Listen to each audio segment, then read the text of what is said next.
नमस्कार दोस्तों, स्वागत है आपका ब्लैक बोर्ड में। आज हम आपको पढ़ाने वाले हैं संधि, जो कि हिंदी का बहुत ही इम्पोर्टेंट टॉपिक्स है। और आज के बाद आपको, इस वीडियो को देखने के बाद आपको कोई भी प्रॉब्लम नहीं आएगी संधि में, इसकी मैं गारंटी लेता हूं। क्योंकि ये ट्रिक ऐसी होगी कि आप चुटकियों में देखते ही पहचान जाएंगे। तो बिना किसी देरी के चलिए शुरू करते हैं। सबसे पहले हम आपको बता देते हैं संधि क्या होती है। ठीक है, इसमें क्या होता है कि कई बार आप लोगों से डायरेक्ट ये पूछ लेता है क्वेश्चन में कि दो वर्णों के आपस में मिलने से क्या विकार जो उत्पन्न होता है उसे क्या कहते हैं। तो आपको पता होना चाहिए संधि कहते हैं। तो जस्ट आप इसे नोट कर लीजिए कि दो वर्णों के आपस में मिलने से जो विकार उत्पन्न होता है उसे संधि कहते हैं। नहीं तो आप समास या किसी अन्य पे टिक लगा के चले आएंगे। तो जस्ट आपको ये पता होना चाहिए, कई बार ये आपको क्वेश्चन मिल जाते हैं हिंदी में। नेक्स्ट पे चलते हैं। नेक्स्ट में आपसे पूछेगा संधि के भेद कितने होते हैं। तो संधि के भेद 3 होते हैं। ठीक है, कौन कौन से होते हैं? स्वर संधि, व्यंजन संधि और विसर्ग संधि। स्वर संधि में क्या दोस्तों, आज मैं आपको स्वर संधि की ट्रिक बताने वाला हूँ, जो कि बहुत ही मोस्ट इम्पॉर्टेंट है। इससे बहुत क्वेश्चन आते हैं, तो आप देखते ही इसे तुरंत बता देंगे। मुश्किल से मुश्किल 2 सेकंड में आप इन क्वेश्चंस को हल कर लेंगे। और ये जो व्यंजन संधि और विसर्ग संधि, ये आने वाली वीडियोज़ में आपको देखने को मिल जाएंगे। उसके लिए आप हमारे चैनल को सब्सक्राइब कर लीजिएगा, जिससे कि आपको ये हिंदी के ट्रिक्स भी मिल जाएँ। तो चलिए शुरू करते हैं स्वर संधि को। सबसे पहले ये नॉर्मल एक आपको पता होना चाहिए कि स्वर संधि कहते किसे हैं। ट्रिक से पहले आपको ये पता होना चाहिए। तो जब एक स्वर का दूसरे स्वर के साथ मेल होता है तो उससे जो परिवर्तन होता है उसे स्वर संधि कहते हैं। ठीक है, बस आप जस्ट इसे एक जान जाइए कि स्वर का स्वर के साथ अगर मेल होता है तो उसे स्वर संधि कहते हैं। इसमें बाकी कोई कुछ आपसे नहीं पूछा जाएगा, बस इतना जानते रहिए।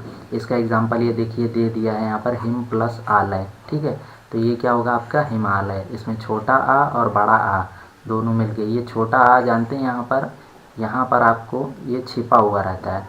ये आपको इसमें दिखेगा नहीं, मतलब जो हम लिखते हैं तो उसमें नहीं रहता, लेकिन बोलते समय आपके अंदर ये जो छोटा आ है ये अक्सर आ जाता है। जहाँ कुछ नहीं होता वहाँ छोटा आ जरूर होता है। ठीक है, तो इसीलिए ये छोटा आ और प्लस आ ये मिलकर बड़ा आ बना लेते हैं, तो इसीलिए हिमालय हो जाता है। इति प्लस आदि में भी ई और आ मिलकर इत्यादि बना दे रहा है। ठीक है, तो ये सारी चीज़ें बहुत ज़्यादा इंपॉर्टेंट नहीं करती, लेकिन फिर भी आपको पता होनी चाहिए। अब चलते हैं ट्रिक पे, जो कि आप देखते ही बता ले जाएंगे। तो ट्रिक से शुरुआत करते हैं। सबसे पहले दीर्घ संधि, जो कि स्वर संधि का ही पार्ट है। ठीक है, स्वर संधि के अंतर्गत प्रकार में आते हैं ये। तो अब कौन कौन से हैं सबसे पहले देख लेते हैं। शब्दों के बीचों बीच बड़ा आ, बड़ी ई और बड़ा ऊ होता है तो वह दीर्घ संधि होगी। ठीक है दोस्तों, अब आप लोग ये समझ गए। शब्दों के बीचों बीच, इस पर ध्यान दीजिएगा। और कौन से वर्ड होते हैं? आ, ई, ऊ। इसे आप नोट कर लीजिए। इससे क्या होगा कि आप लोगों को याद रहेगा। आप इस वीडियो को देखने के बाद एक बार अपने खुद के नोट्स को देखेंगे तो उसके बाद आप कभी भी पेपर में, ज़िंदगी में भी कभी गलती नहीं करेंगे। तो अब क्या करते हैं देखते हैं। चलिए पहला ऑप्शन वो ले लेते हैं, एग्जाम्पल गिरीश। अब आप खुद से बोलिए, देखिए बीच में क्या आ रहा है, बड़ी की मात्रा आ रही है। ठीक है, गिरीश। अब आप पढ़ के भी बोलेंगे तो आपको ये समझ में आ जाएगा। बोलेंगे एक बार वीडियो पॉज कीजिए और इसे खुद से बोलिए, सारे एग्जाम्पल्स को जो मैंने यहाँ तीनों दे रखे हैं। अब आप यहाँ बोलेंगे देवानंद, तो इसमें क्या, वैसे अगर लिख के देखेंगे तो बड़ा आ रहा है, तो इससे तो आपको पता ही चल गया दीर्घ संधि है, क्योंकि हमें यहाँ पर बड़ा आ मिल रहा है। लेकिन अगर आप नहीं करना, वो भी नहीं करना चाहते हैं, लिखना नहीं चाहते हैं, सिर्फ बोलने से ही पहचानना चाहते हैं, तो सिर्फ एक बार इसे बोलिए देवानंद। ठीक है, आपने बीच में आप जब आ रहे हैं तो बड़ा आ रहा है, ये आपको समझ में आ रहा है, देवानंद। ठीक है, भानुदय में देखिए क्या आ रहा है, भानुदय। भानुदय, इसमें क्या आ रहा है, बड़े ऊ की मात्रा आ रही है, तो इसका मतलब ये आ रहा है। तो इनमें से आपको कहीं भी कुछ मिल जाए, बड़ा आ, बड़ी ई, बड़ा ऊ, तो ये क्या हो जाएगा आपका दीर्घ संधि। ये तो थी ट्रिक। अब देख लेते हैं इसके और भी एग्जाम्पल्स, ताकि आप लोग को कोई दिक्कत ना हो। इसे भी वीडियो पॉज करके आप खुद से देखिए। रविंद्र। ठीक है, अब क्या बीच में आ रहा है, बड़ी की मात्रा आ रही है ना, तो क्या हो जाएगा आपका दीर्घ संधि हो जाएगी। नदीश। ठीक है, बीच में क्या आ रहा है, बड़ी की मात्रा आ रही है, नदीश, ये भी हो जाएगा दीर्घ संधि। शब्दार्थ, अब क्या आ रहा है, बड़ा आ रहा है, तो क्या हो जाएगा दीर्घ संधि हो जाएगा। विद्यार्थी। ठीक है, विद्यार्थी चाहे आप ऐसे लिखें चाहे ऐसे लिखें, ठीक है, आप दोनों तरीके में आपका क्या आ रहा है, बीच में बड़ा आ रहा है। बोलते समय तो आपको बिल्कुल पता चल जाएगा कि बड़ा आ ही है, आपको लिखने की भी ज़रूरत नहीं। देवालय, इसमें क्या आ रहा है, बड़ा आ रहा है, ये भी आपका दीर्घ संधि हो जाएगा। वधूत्सव, इसमें क्या आ रहा है आपका, देखिए बड़े ऊ की मात्रा आ रही, बड़े ऊ की मात्रा आ रही है। ठीक है, तो क्या हो जाएगा दीर्घ संधि हो जाएगा। लघुर में, इसमें क्या आ रहा है, बड़े ऊ की मात्रा आ रही है, ये भी क्या हो जाएगा दीर्घ संधि। तो उम्मीद है आप लोगों को दीर्घ संधि समझ में आ गई होगी। अब नेक्स्ट ट्रिक के तरफ चलते हैं। तो ये है आपकी गुण संधि। गुण संधि में क्या होता है, शब्द के बीचों बीच ए, ओ अथवा अंतिम वर्ण में रा की मात्रा, अब यहाँ पे रा की मात्रा ये होती है, ठीक है, यहाँ पे लिखने में थोड़ा सा गड़बड़ हो गया, रा की मात्रा ये होती है, ठीक है। तो अब आप लोग देख लीजिए कैसे गुण संधि पहचानेंगे। तो फिर से वही काम करना, वीडियो को पॉज करना और खुद से बोलना है सुरेंद्र। अब यहाँ पे क्या आ रहा है, इंद्र, सुरेंद्र, मतलब ए की मात्रा आ रही है बीच में, देखिए तो ए की मात्रा आ रही है, गुण संधि। सहोदर, इसमें क्या आ रहा, ओ की मात्रा आ रही, सहोदर, ठीक है, तो ये क्या हो जाएगा आपका गुण संधि। देवर्षि, इसमें क्या आ रहा है आपका, देखिए कुछ नहीं मिल रहा है आपको, समझ में नहीं आ रहा है, लेकिन यहाँ पे देखिए रा आ रहा है, तो मैंने बताया था ना अंतिम, ये देखिए अथवा अंतिम वर्ण में रा की मात्रा हो, मतलब अगर तो देखिए गुण संधि बीच में ए और अ आ रहे हैं तो गुण संधि होगी, ठीक है, लेकिन अगर अंतिम वर्ण में, मतलब रा की मात्रा जो है वो अंतिम वर्ण में आनी चाहिए, ना कि बीच में, तो यहाँ पे अंतिम में ही है, देखिए शाह है, इस पे है, तो इसीलिए क्या हो जाएगा, गुण संधि हो जाएगी।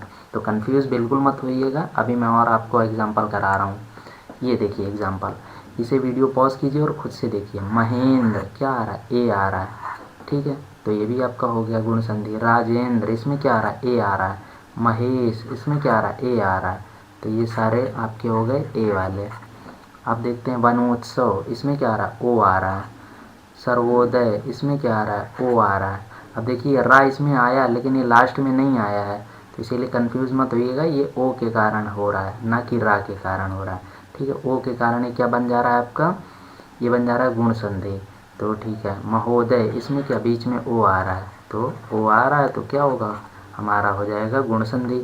राजर्षि, राजर्षि में देखिए लास्ट में क्या आ रहा है आपका, रा आ रहा है, तो क्या होगा, देखते बार में आपने कहा गुण संधि आ रही। सप्तर्षि, सप्तर्षि में रा आ रहा है लास्ट में, आपने कहा गुण संधि। महर्षि, महर्षि में लास्ट में रा आ रहा है, आपने क्या कहा, गुण संधि। ये हो गया आपका रा वाला। तो आपको उम्मीद है ये भी समझ में आ गया होगा अच्छी तरीके से। नेक्स्ट पे चलते हैं, यण संधि। यण संधि में क्या होता है, शब्दों के बीचों बीच या वा से पहले आधा वर्ण आए अथवा बीचों बीच त्रा हो तो वह यण संधि होगी। शब्दों के बीचों बीच या वा से पहले आधा वर्ण आए, ठीक है, अथवा बीचों बीच त्रा हो तो वह यण संधि होगी। अब देखिए क्या समझाना चाह रहा है यहाँ पे, ये कह रहा है बीच में या और वा होना चाहिए, तो ठीक है, अत्याचार में या है, ठीक है बिल्कुल है, या वाह हो, दोनों में से कोई भी हो सकता है दोस्तों, ठीक है। उसके पहले आधा वर्ण हो, मतलब कोई भी वर्ण हो सकता है, का से का, खा, गा, गा, अंगा, चाचा, जो भी हो, कोई भी वर्ण हो सकता है, बस क्या होना चाहिए, आधा होना चाहिए। तो अगर उससे बगल में जस्ट आधा है तो वो क्या हो जाएगा आपका, यण संधि हो जाएगी। नेक्स्ट पे चलते हैं अव्यय में। यहाँ पे देखिए या आ रहा है बीच में, उसके पहले आधा वर्ण आ रहा है वा का, तो ये भी क्या होगा, यण संधि होगी।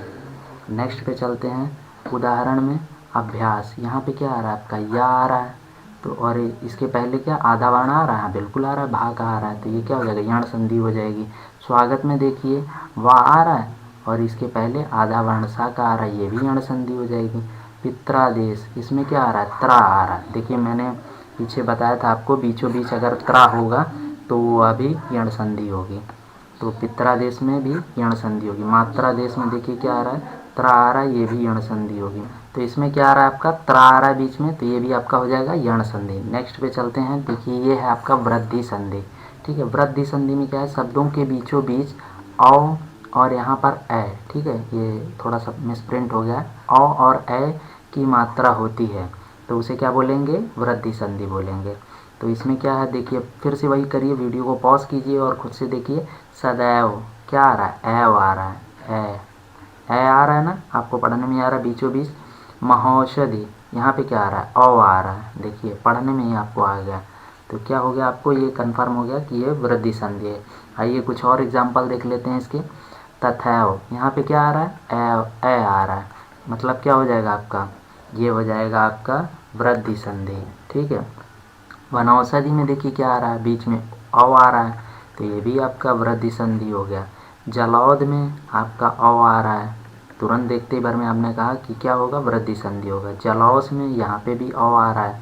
तो दोस्तों जहाँ जहाँ पे बस आपको ये लिखना है ट्रिक में जो जो मैंने बता रखा है सिर्फ उतना लिखिए और आपको सारे क्वेश्चन आप सॉल्व कर सकेंगे, चाहे जैसा भी दिया हो, किसी भी लेवल के पेपर में दिया हो, ये चाहे आपका यूपीएससी, पीसीएस और आईएएस, जहाँ पे भी हिंदी पूछी जाती है, या एसएससी, या कहीं पे भी जिस भी पेपर में हिंदी पूछी जाती है, आप अगर ये करेंगे तो आपको बिल्कुल सफलता मिलेगी। और ये आयादी संधि के बारे में बात कर लेते हैं। चलिए, आयादी संधि में क्या होता है, शब्दों के बीचों बीच या अथवा वा हो, ठीक है, तो उसे कहते हैं। अब देखिए, आयादी और एक था अभी यण, मैंने बताया था, इन दोनों में यही अंतर होता है। यण में हम क्या करते थे, यण में हम करते थे या और वा तो होता ही था, उसमें साथ में क्या होता था, उसमें आधा वर्ण यहाँ पे होता था उसके पहले, ठीक है, आधा वर्ण होता था। लेकिन आयादी में ये चीज़ नहीं होगी, ये दोनों सेम ही है लगभग, बस आधा वर्ण इनमें नहीं होगा, तो इस पर कन्फ्यूज़ मत होइएगा आयादी और यण में, ठीक है दोस्तों। तो इसीलिए आप लोग इससे कंफ्यूज बिल्कुल मत होइएगा, आयादी में बस या देखना और वा देखना है। चलिए आइए देखते हैं, नयन, ये क्या हो जाएगा आपका, देखिए या आया बीच में, तुरंत आप बोलेंगे आयादी संधि। पवन में क्या आ रहा है, बीच में वा आ रहा है, आयादी संधि, क्योंकि या और वा आते हैं। लेकिन अगर यहीं पे आधा वर्ण कुछ आ जाए, जैसे मान लीजिए कोई वर्ण शब्द कर लेते हैं, पत्य वन, ठीक है, इस टाइप का कुछ है, तो ये क्या हो जाएगा, ये आपका हो जाएगा यण संधि हो जाएगी, ठीक है। तब ये आयादी संधि नहीं रह जाएगी, क्योंकि आपको आधा वर्ण मिल रहा है किसी शब्द का, ठीक है। नेक्स्ट पे चलते हैं, ये आपके और एग्जाम्पल हैं। भवन, इसमें क्या आ रहा है, वाह आ रहा है, आगे देख लीजिए आधा वर्ण तो नहीं आ रहा है, नहीं आ रहा है, तो ये बिल्कुल आपका क्या हो जाएगा, आयादी संधि हो जाएगी।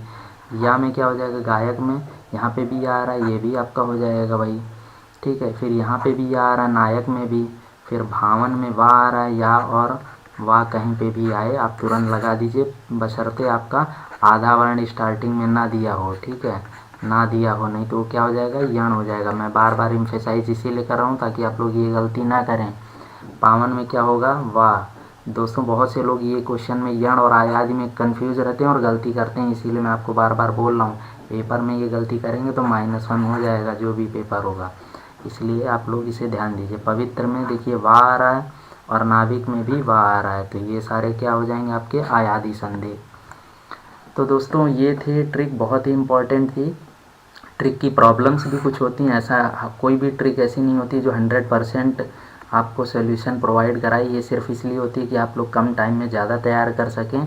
तो मैं आपको बता देता हूँ ये ट्रिक, लेकिन फुल प्रूफ है, इसमें आपको 98% क्वेश्चन तक सॉल्व करेंगे 100%, 98% एक्यूरेसी के साथ में, मतलब इसमें कोई दिक्कत नहीं होगी। लेकिन 2% दोस्तों कुछ ऐसे क्वेश्चंस होते हैं जिनमें ये थोड़ी सी गड़बड़ी कर सकता है, उसके लिए आपको कॉन्सेप्ट आना चाहिए, जिससे कि आप लोग वो दिक्कत आपकी ना हो। इसलिए मैं क्या करूँगा कि अभी के लिए आप ट्रिक जान जाइए, अच्छी चीज़ है, ज़्यादा मेहनत नहीं करनी है, सिर्फ आप ट्रिक से इतना कुछ जान जाएंगे। आने वाले समय में मैं आपको कॉन्सेप्ट भी बता दूंगा, जिससे कि आपकी वो 2% की जो दिक्कत है वो भी ख़त्म हो जाएगी। लेकिन फ़िलहाल के लिए इसको ज़रूर देखिए और इसे और क्वेश्चन सॉल्व कीजिए, दिक्कत नहीं आएगी आपके पेपर में, मुझे उम्मीद है पूरी, क्योंकि 98% एक बहुत बड़ा नंबर होता है। इसमें आप मतलब सही करेंगे, क्योंकि क्वेश्चन बार बार रिपीट होते हैं, बहुत ही इंपॉर्टेंट क्वेश्चन वही बार बार आते हैं। देखिएगा जब आप पेपर देंगे तो बहुत से क्वेश्चन आपको वही सेम मिल जाएंगे, ठीक है। तो अब आप मुझे जो कमेंट में करके बताएंगे वो एक महोदय की कौन सी संधि है और एक आप बताएंगे सवार की, ठीक है। ये दोनों की आप मुझे कमेंट में करके बताइएगा आंसर कि ये कौन सी संधि है, ठीक है। पहला दूसरा ये मैं कर दे रहा हूँ यहाँ पे, दोनों का बता दीजिएगा आप लोग। तो ये था आज हिंदी से रिलेटेड, उम्मीद है आपको वीडियो बहुत अच्छा लगा होगा। अगर अच्छा लगा है तो इसे लाइक कीजिए, अपने दोस्तों के साथ इसे शेयर कीजिए और हमारे इस चैनल ब्लैक बोर्ड को सब्सक्राइब करना बिल्कुल मत भूलिए, क्योंकि आने वाले समय में आपको इस पर और भी बेहतरीन हिंदी के ट्रिक्स और भी अदर एप्टीट्यूड और जितने भी हमारे पे हैं, आप प्लेलिस्ट में जाके देख सकते हैं, वो सारे ट्रिक्स से रिलेटेड हम वीडियोस आपको देते रहेंगे। और आपको अगर आपका कोई टॉपिक हो जो क्लियर ना हो तो आप लोग कमेंट में हमें करके बता सकते हैं, हम उसे भी कराने की पूरी कोशिश करेंगे। आज के लिए इतना ही, धन्यवाद।